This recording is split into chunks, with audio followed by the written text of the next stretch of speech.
Now I assume that you clicked on this video because in the last few days, you've probably heard the name Vero getting tossed around, either by Peter McKinnon, other creators, or other photographers. And if you're like me and you want to research something before you even try using it, this video is going to break down how to use the app, from everything from the home page to uploading your photos. And if you want to upload videos, that option's there too.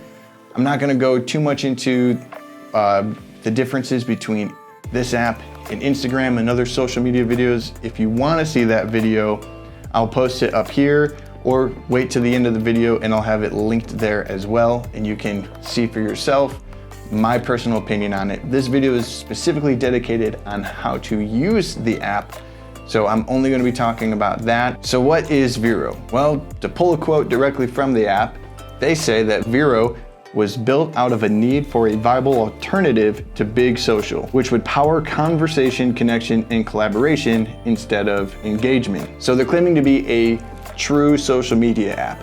No adverts or anything like that. There is talk in the future about it being possibly subscription based so that you don't have to see ads. I mean, they are a business, they have to make money. So ads are 90% likely going to happen. But let's get into how to use this thing, all right? So when you open the app, you're gonna come to the home page.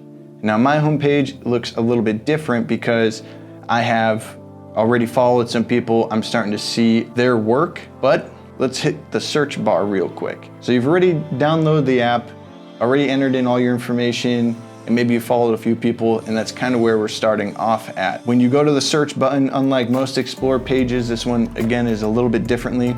You have on Vero, and you can actually go through, they have music people have posted, movies that are playing, TV shows, games, apps, books, a whole bunch of stuff, but we're just going to be focusing on the photography side of things. This whole currently on Vero, this is a pretty unique thing here. It breaks down a lot of information. We're gonna be looking at two things, which is mostly the photography on Vero and the get featured on Vero in the other video. So I'm not gonna go over that, but you do have featured users, and of course right here you can see Peter McKinnon. No, I don't follow him. I actually didn't download the app because of him. One of the people at Vero, I saw her on Instagram, saw her posting about it and all these other photographers that are on it, and decided to try it out myself. Then I went to YouTube and saw that he posted about it and figured, okay, maybe this is a bigger thing that I didn't know about. So continuing on, we have the music section, editor's choice. And in the editor's choice section, you know, it's just a whole bunch of information from people at Vero on what they think the community would like to know about.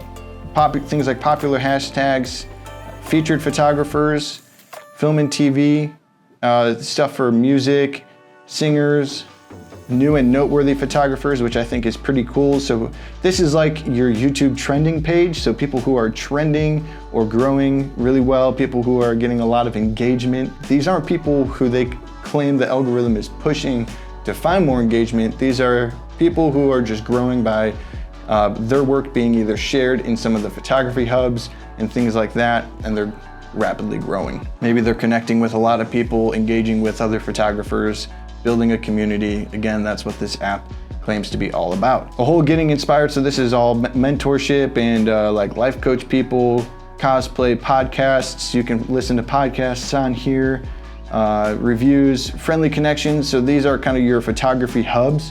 So you can click on any of these, and let's just do, for example, Pictas. So this is a photography hub using their hashtag, and they'll feature you.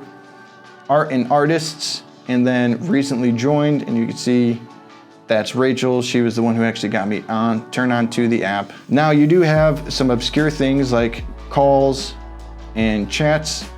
I love how everything is displayed here at the bottom, just like on your telephone, how it would be. You have your text message, your calls, your search bar, and your home button. So you don't have to go into any drop-down menus or anything like that. Everything is right here, front of the page, easily to access. Once we click the home button, now we see the taskbar. So this is gonna show you everybody you follow, whether it's photos, videos, links, music, movies, etc. It's gonna show you all that stuff right here. And you can filter it out simply just by tapping on each one. Incredibly self-explanatory. You have your saved button here, so anything that you bookmark. I have nothing because I just restarted the app a few days ago. And then of course you have your notifications here, so all your notifications on the right-hand side. Now there's a few ways that you can actually get to your profile, and this is probably the more convoluted part of the app.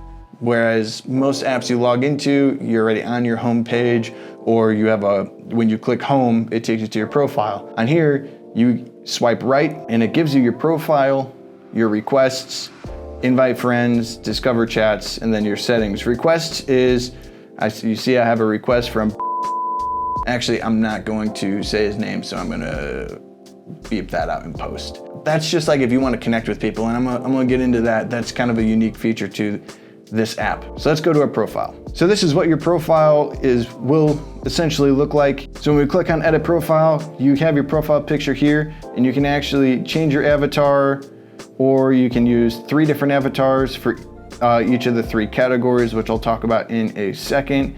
Changing up your bio, and you have your profile URL and your username. Once you pick a username, that is your username. There is no changing it, at least as of right now. Top right corner, any connections. So connections are like how on Instagram, you have your close friends with the little green circle when they post a story.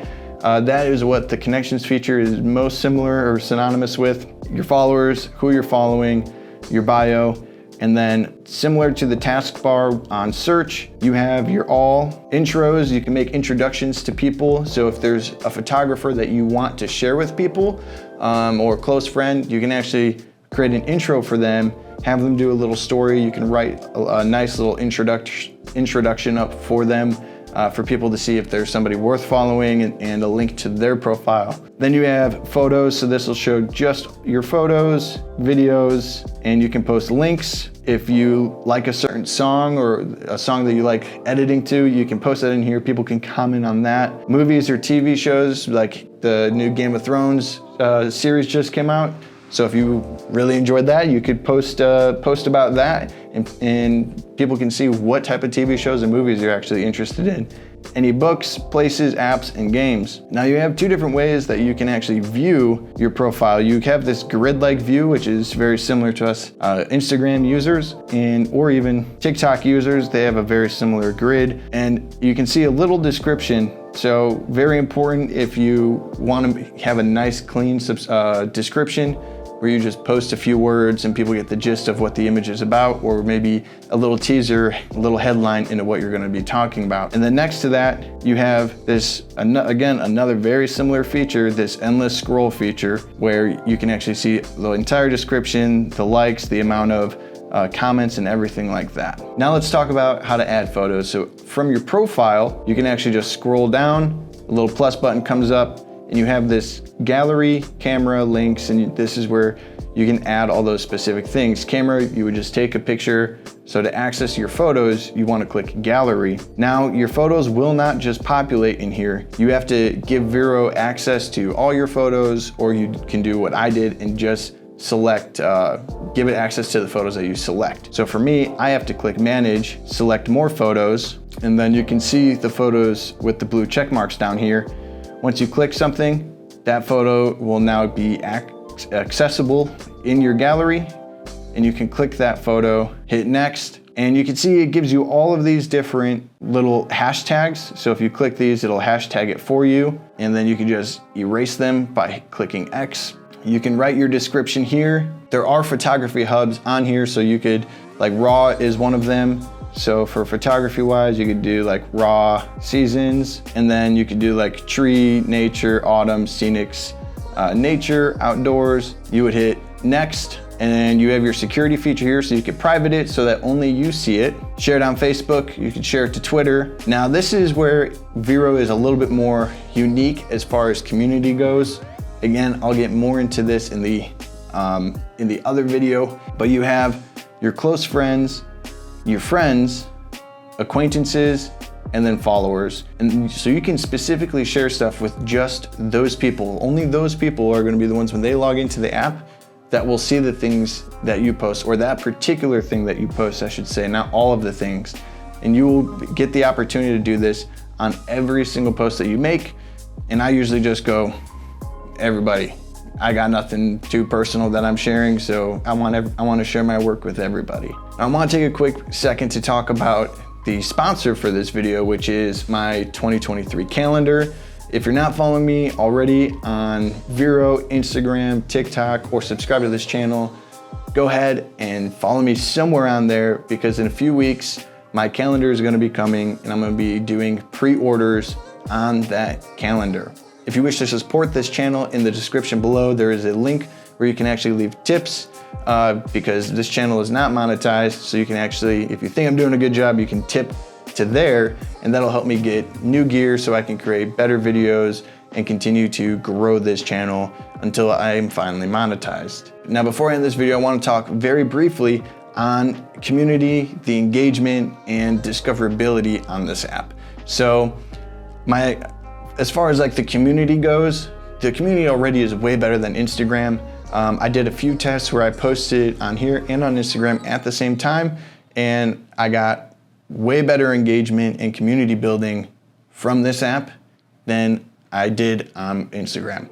With literally, I mean, I got 40 followers on here and like 3,000 followers on Instagram. So to have more likes, more comments from photographers, you know, my work is actually being seen by people that I want to see it on here. And I'm actually seeing work that I want to see on here, which is probably the biggest thing because, well, yeah, I'll get into that in the next video.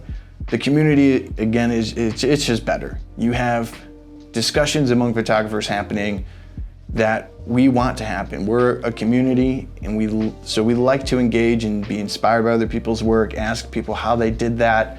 You know, how'd you get that shot? Where was that location if it's not too secretive? You know, what time of day did you get that lighting, or how do you tell a certain atmosphere?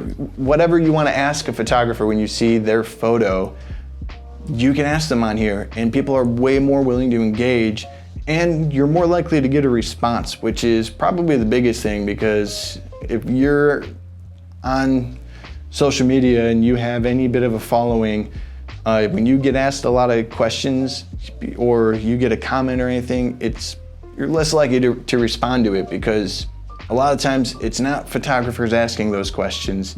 You have people who don't really care about the art, or you get asked, oh, what type of camera are you using? Or you must have a nice camera. So that's not something that I've seen on this app. So I think the community aspect of it is going to be a lot better. It's going to be a lot more like putting a bunch of photographers in a room, talking about their work, explaining how they got shots, and growing and being more inspired. When it comes to being discovered on the app, again, there are no algorithms. So your chances of being seen by people are a lot higher. People who want to see work like yours, if you're using the right SEO and hashtags, are going to find your work, and they're going to be able to communicate with you, build a community with you, connect with you. And I think that's a really important thing, because it's a lot easier to search for a photographer on this app or a specific style of photography without being flooded with a bunch of random funny videos and stuff from other apps that don't pertain to the hashtag, and people just, you know, throwing hashtags out willy-nilly. So this is a photography geared app. It's for photographers. Photographers are going to be the ones using it, and you're more likely to have your work seen by people who care about photography and are other photographers. So you have a higher chance, in my opinion, of discoverability. I'm not going to talk about monetization or making money on it. I'll talk about that again in the other video. So if you want to see if Vero is worth it or not, go ahead and click this video next.